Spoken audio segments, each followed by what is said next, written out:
Alright guys, first off I just want to say thanks for watching my videos. Thanks for subscribing and liking. Appreciate that. It's what keeps these things coming. One of the things we're going to talk about today is the intake baffle, and I'm going to call it the intake baffle. It's on the air inlet system going into the turbo.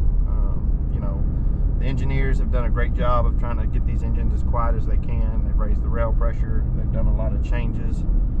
You know, some of the older Cummins engines had what they call a silencer ring on the turbo, and they had a baffle in them. On my 15 and my 16 model, I actually removed the baffle. It had a nice little turbo tone to it. You know, I like to hear the turbo a little more than most, I guess. It's just something that I like. So I pulled the baffle out of my 15 and 16. It had a little bit of a good tone to it. You could hear the turbo a little bit more. The one thing I did get is I got a little bit of intake drone out of it. It wasn't a lot, but it was just a slight drone noise. And I'm interested to see on this 19 on how it will do when I remove this baffle. So what we're going to do here in just a little bit is I'm going to go to the house and we're going to run a video of it. And I'm going on the highway right now. I'm fixing to get out, pull out. I'm going to do some accelerations. I'm not sure if y'all are going to be able to hear any differences, but I want to get a first response from me, catch it on video so y'all can kind of tell, you know, whether it's worth pulling it out. You know, as you know, that baffle is pretty much the same size as the intake and the inside, so the factory intakes on these things are pretty good. So you're not going to see much of an improvement in miles per gallon or efficiency, I wouldn't think. I didn't on the 15 and 16 models. You just hear a little bit more tone to it. So I'm going to pull out on the highway here. We're going to do a little bit of a 0 to 75 accelerations. Hopefully y'all can kind of hear it. Now it has the baffle in it right now. I haven't done anything to it. It's a completely stock engine. I am not planning to tune my engine on this truck. So here we go.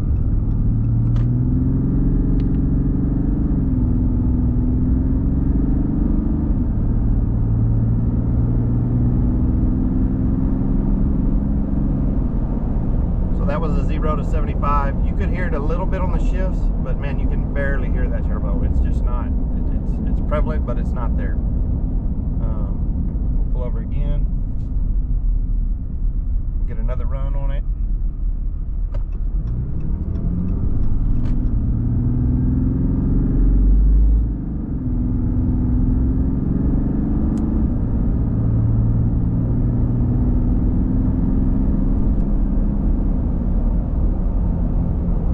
Another 0 to 75. So let's get back to the house. We're going to pop the hood on this thing. I may do one more with a different view for y'all. I may actually put the camera up here on the sunroof facing towards the front just so y'all can kind of see. Then when we get to the house, we're going to pop the hood, show y'all what y'all got to do to take this baffle out. We're going to do a couple more runs on video. If it's something you're interested in, you know, if it's something you want to do, the video is going to help you decide that. Okay, so same thing here. We're going to catch a couple more 0 to 75s.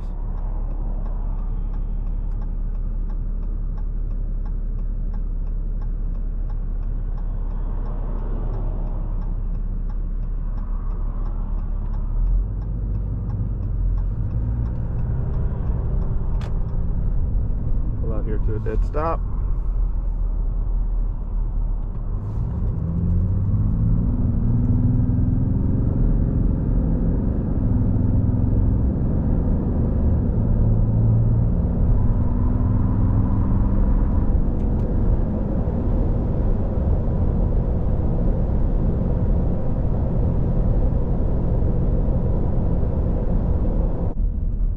Let's catch this run one more time on a 0 to 75 from that point of view.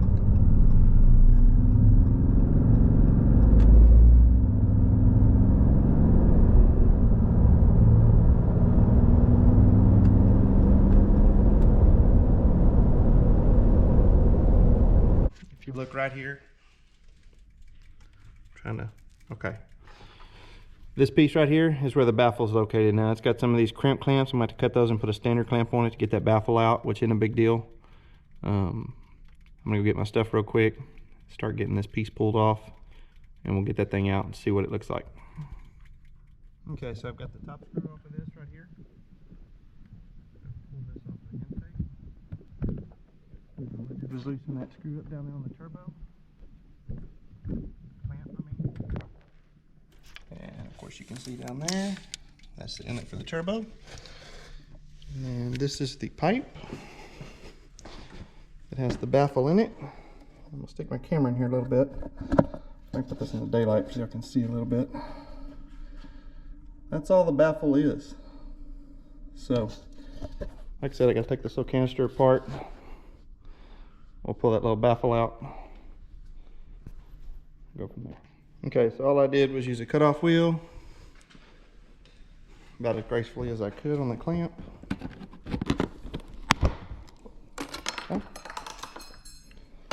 Got that clamp removed.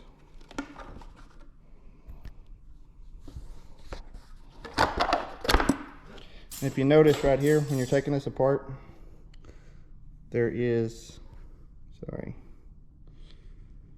get where I can see this. Right there where that little flap is, I've got horizon on the camera so it keeps moving.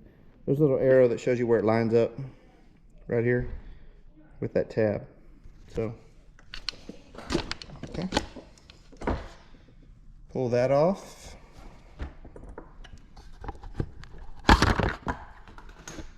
And this is your intake baffle. And that's what it looks like. Looks like it's got a little plastic cage that goes around it. So now we've got that removed. We'll pop this piece back on and put it back in, and let's go drive it. Okay, so we got the baffle out. It took about, I don't know, 10 minutes maybe. Didn't take very long. Got all that put back together. So I'm fixing to pull out on the road, and we'll see if it's worth the time to pull that out, if we notice any difference.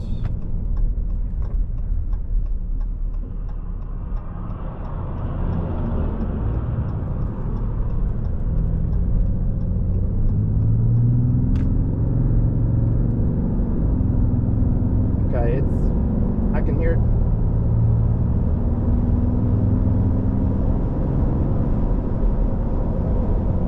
Can definitely hear the turbo a little bit more over without, I mean, with the baffle in it. It's not an extreme difference, man. I mean, it's, you know, if it's worth your 10 minutes and you want to pull it out, I'm not sure what it's going to do to mileage at all. I wouldn't think that it's going to affect it much. But I can definitely, when I accelerate now, I can definitely hear the turbo a little bit. I'm not getting hardly any intake drone off of it, which is good.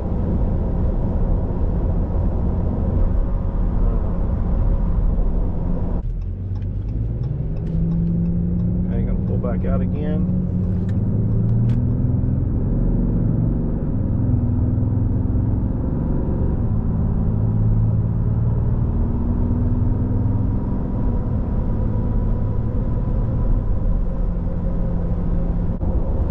Economy again, cruise is set at 75 miles an hour. This truck is running the Carly 3.5 commuter lift, and it's running the 325, I think 50-22s or 55-22 middle ridge grapplers, which are like a 34.5 by almost 13.8 wide by 22 diameter. And I'm running the fuel assaults, 22 by 10. I would say I average about 16.5 miles to the gallon, 17 most of the time, running 75 miles an hour.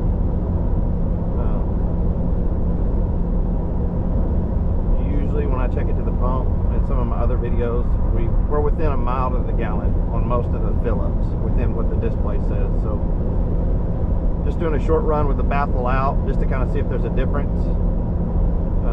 I'm usually, like I said, same trip, same everything. I'm seeing about 16.5, 16.7. But it is warmer today. It's usually colder, so you know that I'm not sure taking that out is going to give you anything drastic. I mean, if you have extra time and you like a little bit more turbo whistle, it might be worth the time to pull it. But I wouldn't say that you're going to see any drastic changes on it. As an average right now, I'm showing 18 which does seem a little better, but it's also warmer outside today, so I can't account that towards. I can definitely hear a little bit more whistle in that turbo now, just driving at 75, where you couldn't hear anything before.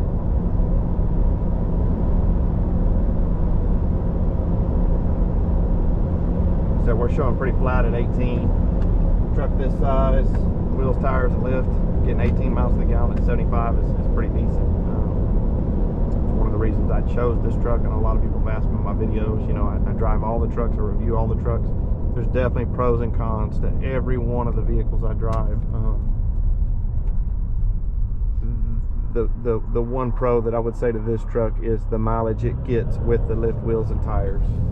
You know, that inline 6 Cummins is just pretty efficient. It does a pretty good job. The high output is, you know, it's not going to get quite what this one gets.